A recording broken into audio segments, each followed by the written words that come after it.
Mesdames, Messieurs, chers amis, bonjour.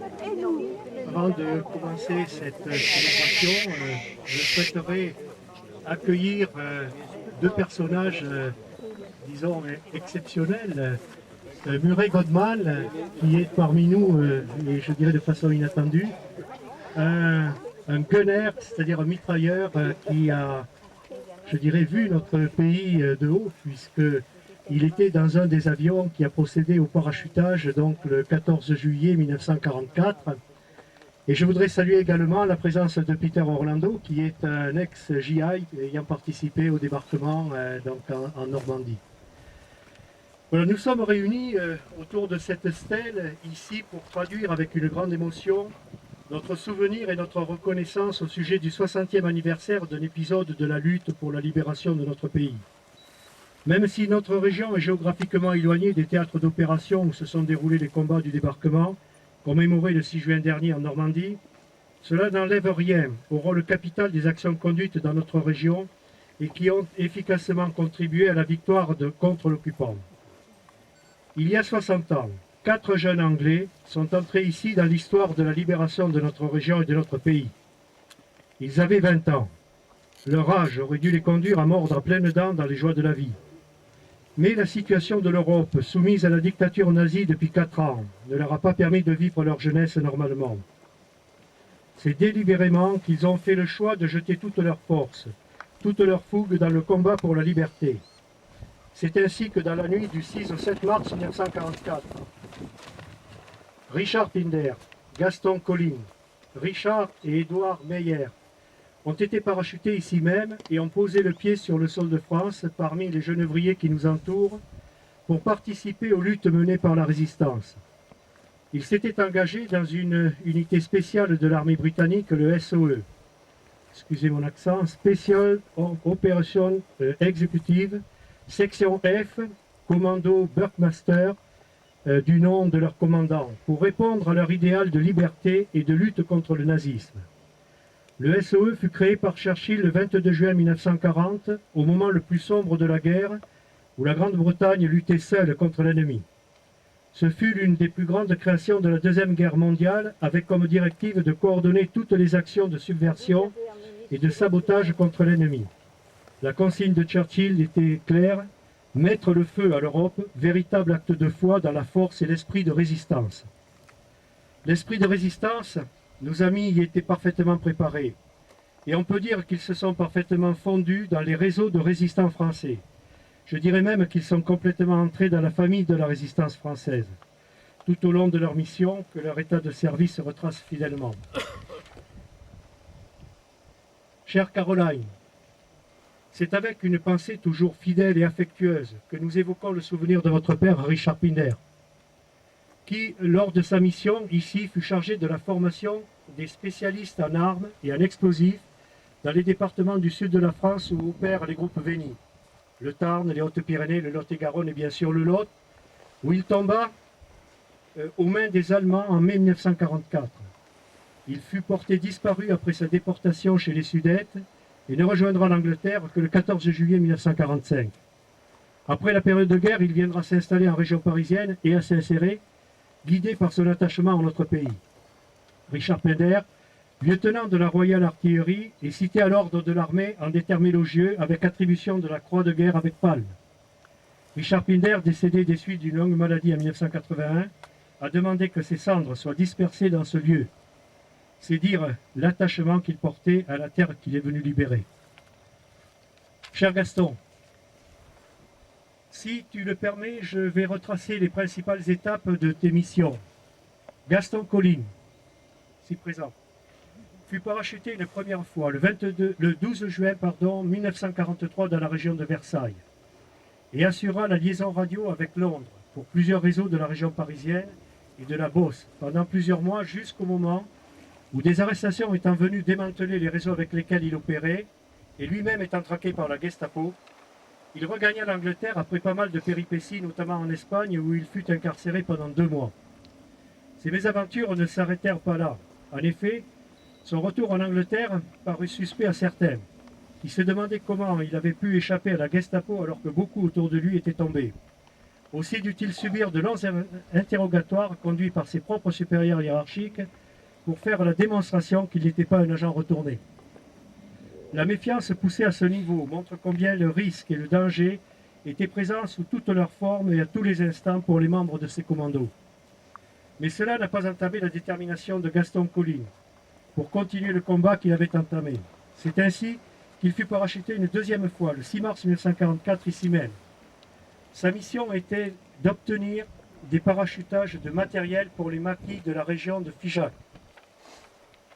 Au mois d'avril, Gaston Colline fut dirigé vers la région de Marseille, où il maintint la liaison radio avec Londres pour les maquis de cette région.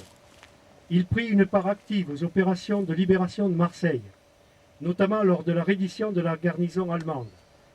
C'est là qu'il fit une rencontre avec un autre Gaston, Gaston Defferre, avec lequel il se lia d'une profonde amitié jusqu'à la disparition de l'homme d'État. Gaston Colline rentra en Grande-Bretagne, mission accomplie le 5 décembre 1944.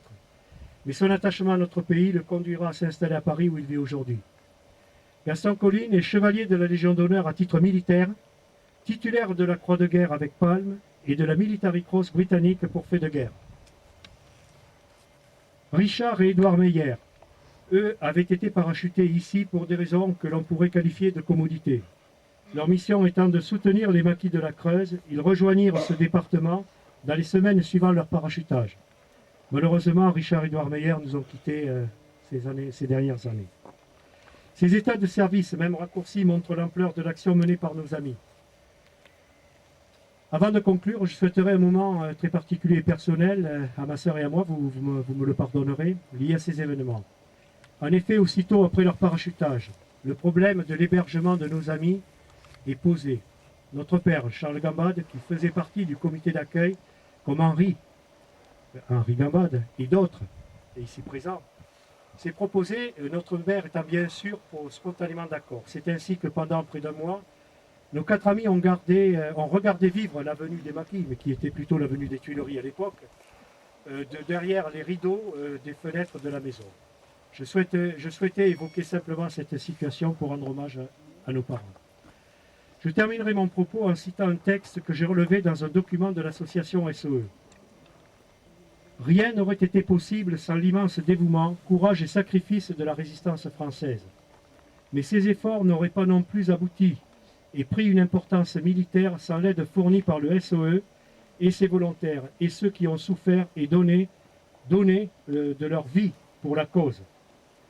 Le devoir de mémoire que nous accomplissons aujourd'hui doit nous permettre de toujours garder présent à l'esprit quel a été le prix de la reconquête de la liberté et de la démocratie. Il doit permettre à toutes les générations actuelles et à venir de prendre conscience de cela. Merci à votre père, Caroline. Merci à toi, Gaston. Merci à tous les résistants et à tous les combattants qui ont œuvré pour notre libération. Nous n'oublierons jamais votre courage et vos sacrifices. Je vous propose d'observer 1 minute de silence pour honorer la mémoire de ceux qui ne sont plus là et leur témoigner toute notre reconnaissance. La gerbe. Oui, pardon, avant la minute de silence, on va procéder à la gerbe. Excusez-moi. Je voudrais, de la part de mes parents, de mon père, Richard Pinder, remercier la famille Gambade, surtout Charles et Marguerite, et Henri, et leurs enfants qui m'ont recueilli comme dans leur famille. Merci.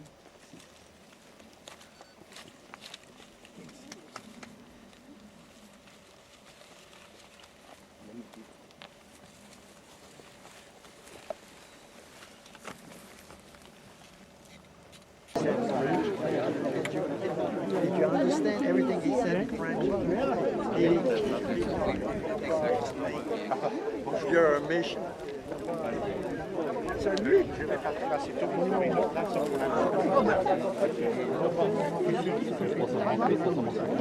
Tout droit, c'est lui.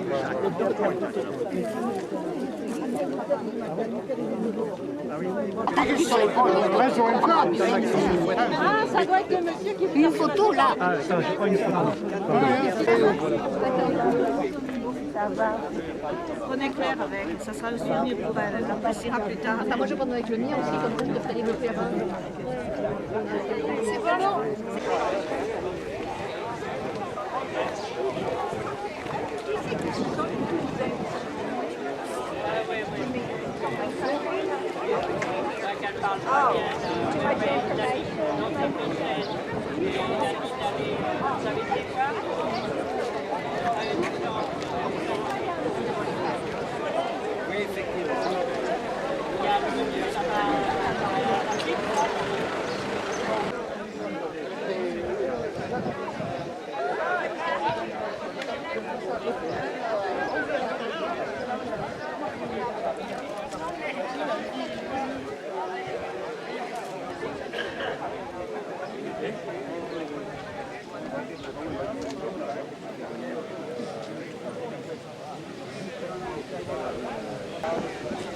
Vous avez votre carte de presse?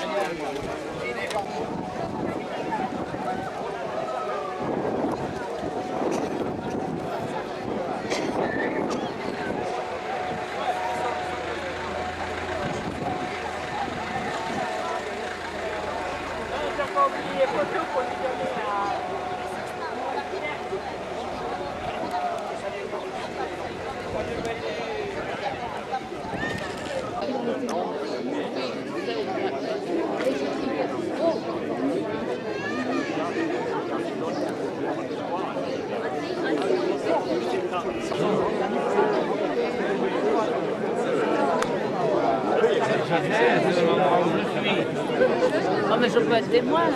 Ah oui.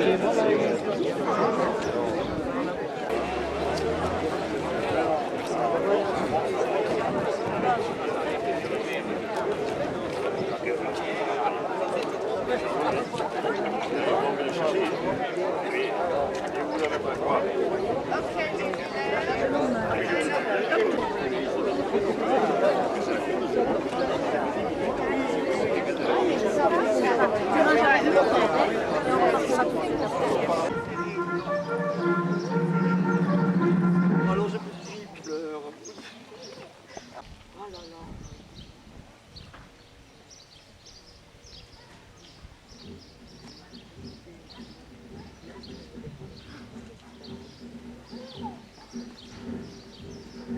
Ami, entends-tu le vol noir des corbeaux sur nos plaines?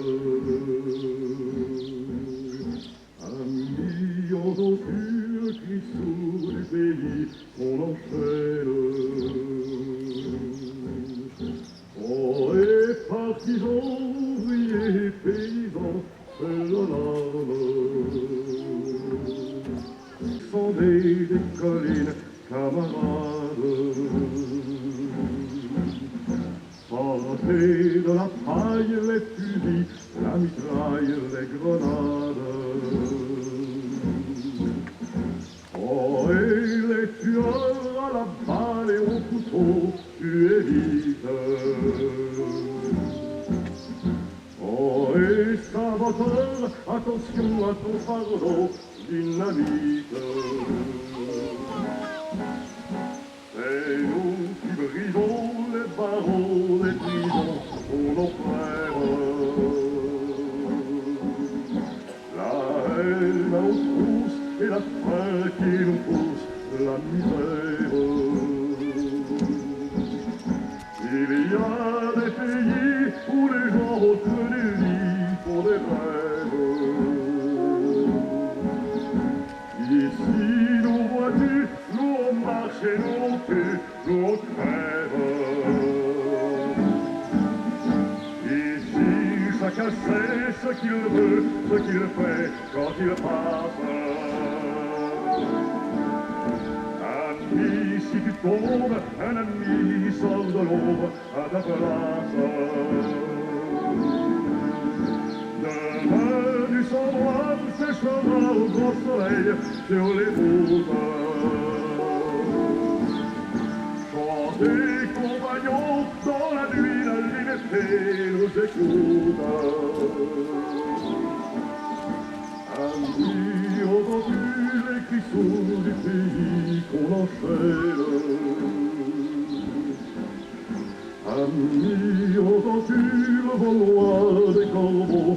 nos frères.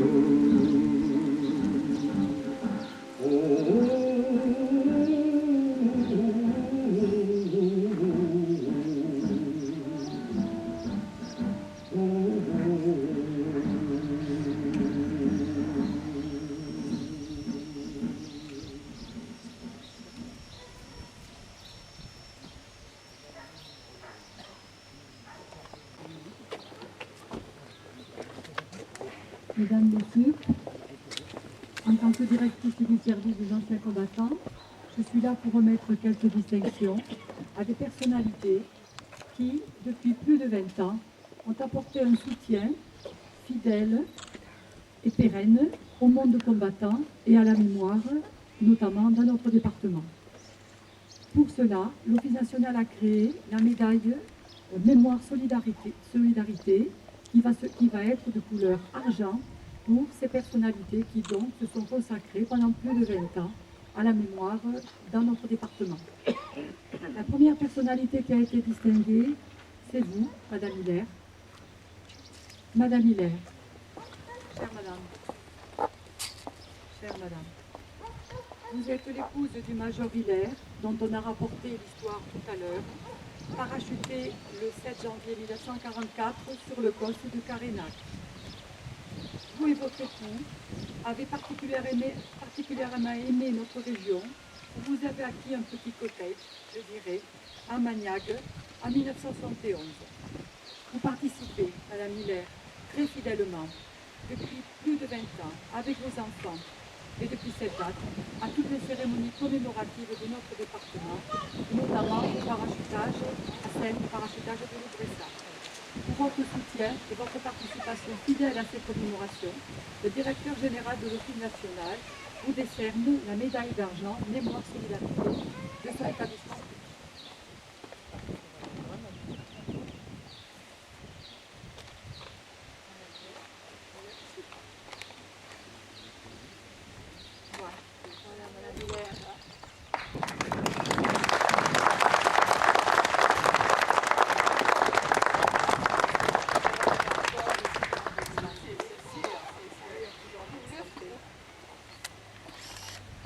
La deuxième personnalité à avoir été distinguée par le directeur général de l'Office national, qui dépend, vous le savez, du ministère des Anciens combattants, était Cyril Vattenet, le radio, qui lui aussi a été parachuté avec M. Hilaire le 7 janvier 1944, qui avait lui aussi tissé des liens solides et amicaux avec les résistants lotois. M. Vattenet venait fréquemment dans nos cérémonies et donc nous savons que pour un motif de santé, il n'a pu être là parmi nous aujourd'hui. Pour son soutien, sa participation active, son conseil auprès du monde combattant et auprès des résistants, c'est les liens qu'il a tissés particulièrement amicaux et sa fidélité aux souvenirs et pour son action, pour l'action de vous tous d'ailleurs au cours du conflit de 39-45, le directeur général a décidé de décerner la médaille d'argent de l'Office national Mémoire Solidarité avec le diplôme.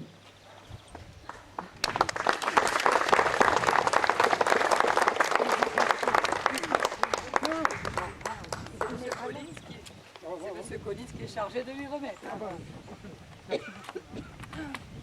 Pour vous et pour lui.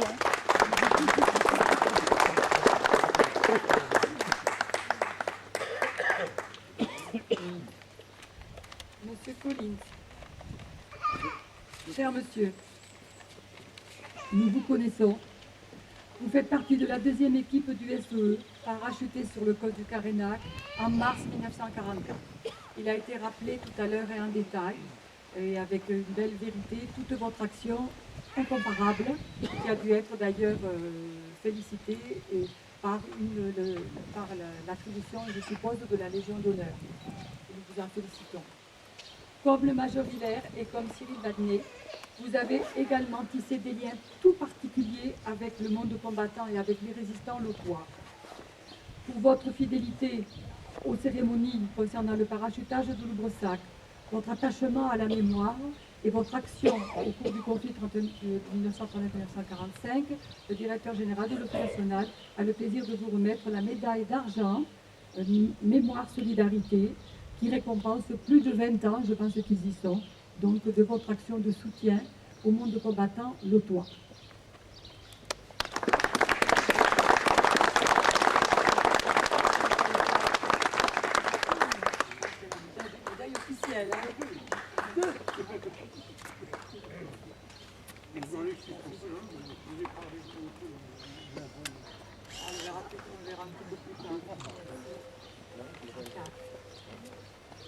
Madame Caroline Krakaft, vous n'êtes pas oubliée, madame. Le Lot ne vous oublie pas. Vous êtes la fille du regretté Francis Pender, de la mission anglaise du SOE, parachuté lui aussi en mars 1944, qui a aussi follement aimé notre département, puisque donc, nous le savons, il a souhaité que ses cendres soient répandues donc près du lieu où il a été parachuté. Chère madame, monsieur Pender, longtemps lui aussi, est resté présent et est venu dans notre département, a participé aux cérémonies, a tissé des liens particuliers avec les résistants lotois et n'a pas oublié ce qui s'est passé, comme les résistants n'ont pas oublié ce qu'il a fait pour nous. Pour sa fidélité aux cérémonies commémoratives, son attachement à la résistance lotoise et à notre pays, et enfin, pour son action pour la liberté de notre pays, le directeur général a souhaité aussi que nous puissions vous remettre à vous, madame, la médaille d'argent de l'Office national. Il y a une autre médaille qui est la médaille d'or, qui est réservée à d'autres personnalités, ainsi que le diplôme officiel, chère madame. C'est le plaisir que nous avons aujourd'hui de vous remettre, et la médaille, et le diplôme, avec toutes nos félicitations.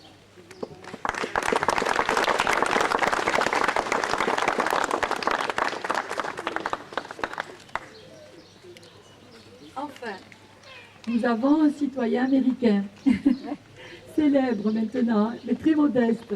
Il s'agit de M. Peter Orlando. Alors, M. Orlando a une histoire qui ne rapporte pas tout le monde. Il a participé au débarquement de Normandie, nous savons ce que c'est, et très attaché à la France, lui aussi, séduit, pris d'un coup de foudre, je suppose. Il a d'abord vécu à Paris, épousé une Française, c'est M. Peter Orlando, c'est vous, monsieur. Épousé une Française et très rapidement souhaité résider dans le département du Lot, où il a acquis une maison et où il vit maintenant, je crois, depuis plus de 40 ans. Depuis cette date, M. Orlando est présent parmi vous et participe fidèlement aux cérémonies commémoratives, plus particulièrement à celle du parachutage concernant Loubresac. En tant que personnalité, manquant un intérêt comme nous tous, mesdames et messieurs, un intérêt tout particulier au monde combattant, le directeur général a souhaité aussi que lui soit remis la médaille d'argent de l'Office national Mémoire Solidarité, ainsi que ce diplôme pour donc son action fidèle à la mémoire dans notre département depuis plus de 20 ans.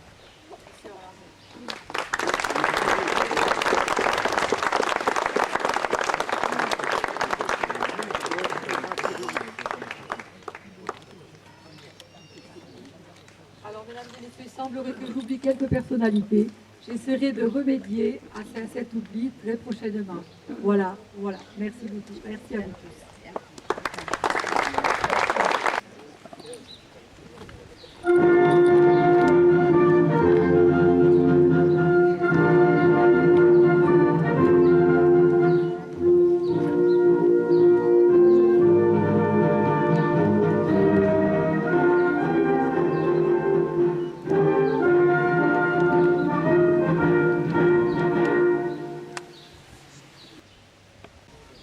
Je tiens à remercier tout particulièrement nos amis anglais et américains qui ont eu la gentillesse de revenir jusque sur le sol de Loubresac pour commémorer ce 60e anniversaire. Je remercie aussi tous les gens qui se sont associés à cette manifestation, en particulier les porte-drapeaux, en particulier tous les anciens qui ont connu cette époque. Voilà, je vous remercie, je vous souhaite une bonne journée et je vous invite tous à prendre le pot de l'amitié à la salle des fêtes qui est derrière vous. Merci.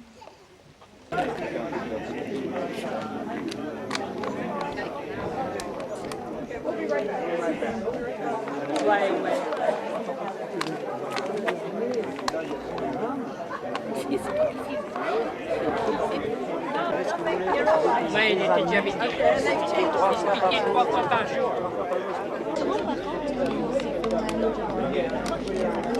important ce qu'il fait. Je crois que les enfants...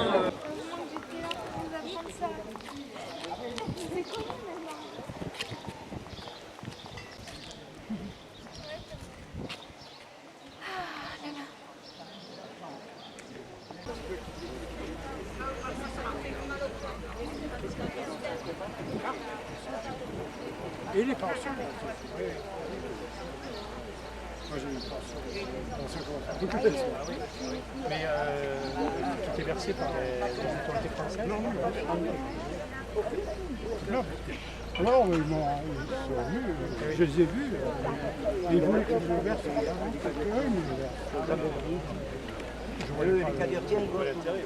Les Cadurtiens, ils vont toujours aux Canaries, au Port-d'Hiver, mais ils ne vont pas la Nord. Comme je leur ai dit. Ah oui, j'ai dit. J'ai dit un peu. Bon, vous voulez, on va... Allez, venez. A bombardé Berlin et donc il est un membre d'un des équipages qui a survolé la région de Lubrossac pour y effectuer le parachutage du 14 juillet 1944.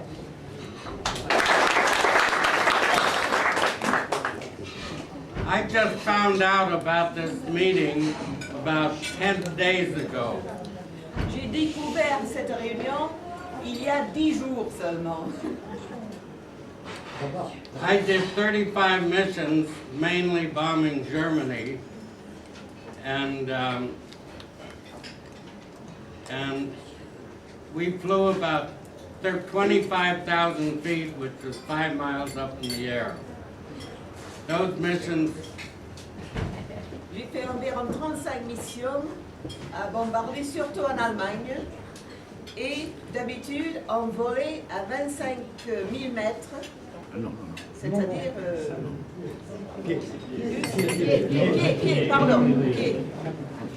Excusez-moi, ça fait beaucoup de bruit. Those missions were very impersonal because we really didn't see anything. We just bombed buildings, ammunition plants, airplane manufacturing plants, mainly in Germany. Alors, ces missions étaient très impersonnelles parce qu'on ne voyait rien. On était obligé de bombarder seulement des bâtiments, des stocks d'armes et des choses comme ça, surtout en Allemagne.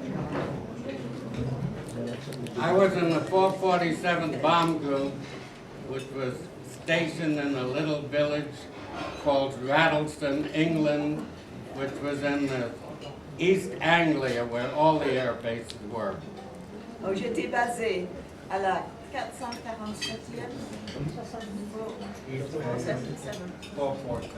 447e bataillon, et on était basé dans l'est de l'Angleterre, dans l'East Anglia, dans un petit village qui s'appelle Rattleston.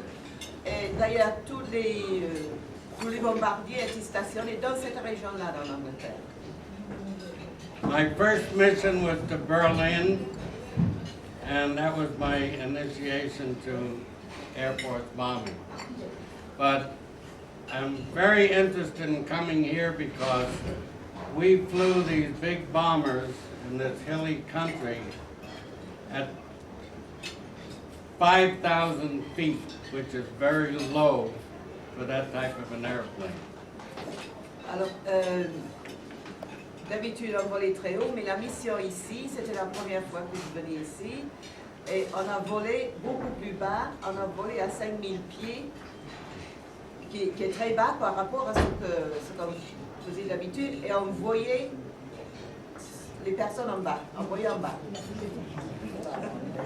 This mission was very interesting to me because we flew low enough to actually see the people on the ground that was receiving the supplies. We were waving to them, they were waving to us. On volait assez bas pour voir les personnes en bas qui attendaient les parachutes, le conteneur, et nous on faisait comme ça, et eux ils faisaient comme ça. I did 2 missions like this, and I understand there was only one in this area. So obviously there was another area that we supplied, the Marquise with the same type of merchandise, ammunition, guns, and hand grenades, and so forth. Donc j'ai fait 2 missions comme ça en France et j'ai appris que dans la région il y avait une seule mission, donc j'ai dû aller ailleurs en France avec le même genre de mission pour envoyer des conteneurs avec des armes, etc. Merci. I don't remember names too well anymore, but I want to give my thanks from the 447 Bomb Group and the 8th Air Force to all you people that still remember what we helped do with you.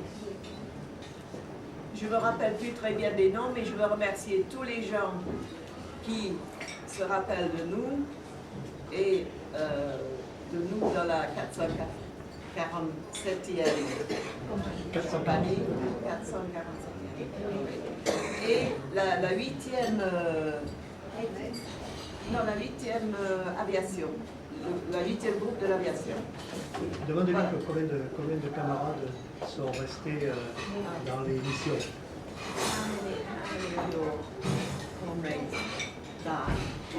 In the 8th Air Force, which was all the bomb groups, which was the largest air force that ever existed, there were 350,000 of us, and it took 7 men on the ground to keep 1 person in the air.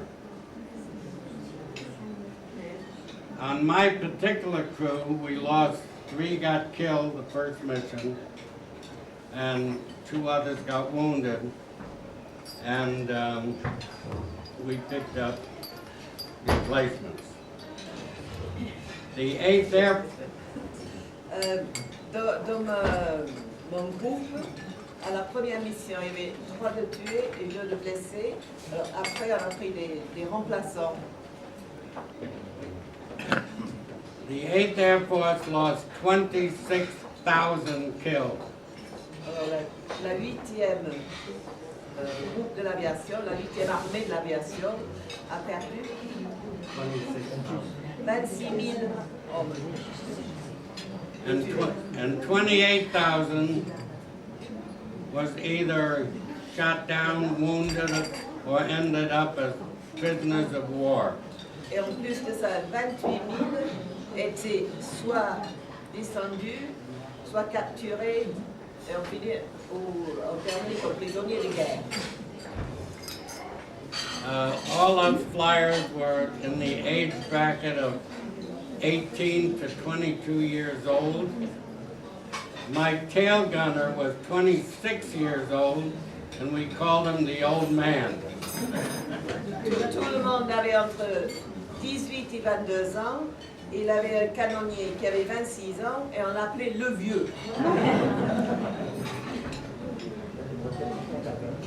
I did 35 missions total and received the Distinguished Flying Cross, 5 Air Medals, and the Presidential Citation. J'ai fait 35 missions en tout. J'ai reçu des médailles militaires, Distinguished Flying Cross, c'est pour les aviateurs, 5 médailles de l'aviation et une citation du président.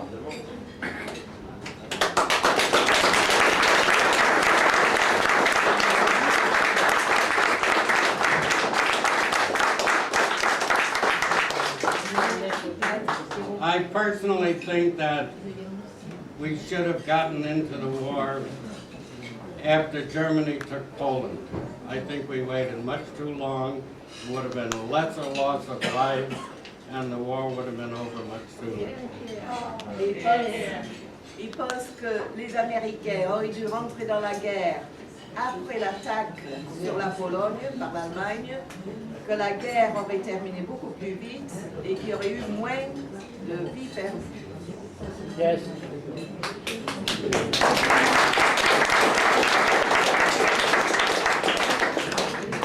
There is another village in France on the southern sits on the southern tip of Paris called Westoup. And they also built a monument to our group. And the story about that is, one of our planes was shot up. The pilot had his head just about blown off. The co-pilot was taking the plane in, and he was heading directly for this village, which would have been wiped out. Alors, il y a un autre village qui a fait un monument au 440e, 47e groupe, parce qu'il y avait un avion qui avait été attaqué, qui tombait, le pilote était tué, le copilote avait pris les commandes, et il a vu qu'ils allaient atterrir sur ce village au sud de Paris, Vesoul. Et il s'est sacrifié pour éviter le village. Il a écrasé l'avion en dehors du village et il a perdu sa vie. Donc il y a un monument à cet exploit. There were 10 men on our airplanes. 6 of the men on this particular plane bailed out and were captured by the Germans and ended up prisoners of war for the rest of the war.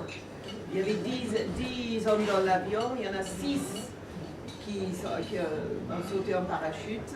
Ils ont été capturés et ils sont restés comme prisonniers de guerre pour le reste de la guerre. 4 men remained on the airplane, and instead of doing damage to the village, they veered off and hit a brick wall. The plane exploded, but the villagers of Westoup built a monument to the 447th Bomb Group and the 4 men that got killed on this airplane. Alors les 4 hommes qui restaient ont vu qu'ils se dirigeaient vers le village, ils ont détourné l'avion, ils sont allés s'écraser contre un mur en briques. L'avion a explosé, mais le village a été sauvé. This happened on February 6, 1944.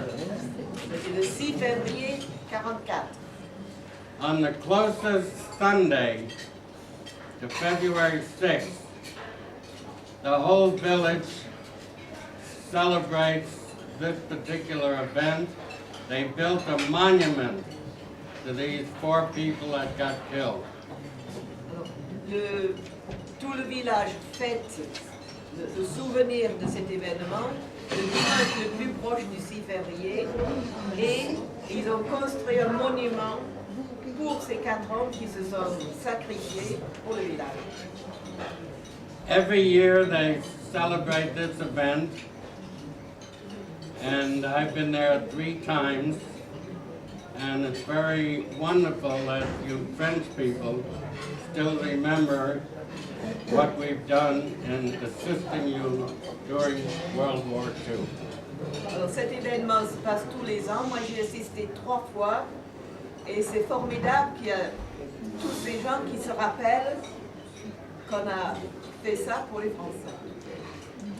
I must say that I am admiring your beautiful countryside here, and it's been a pleasure to be here, and I say thank you for what you're doing.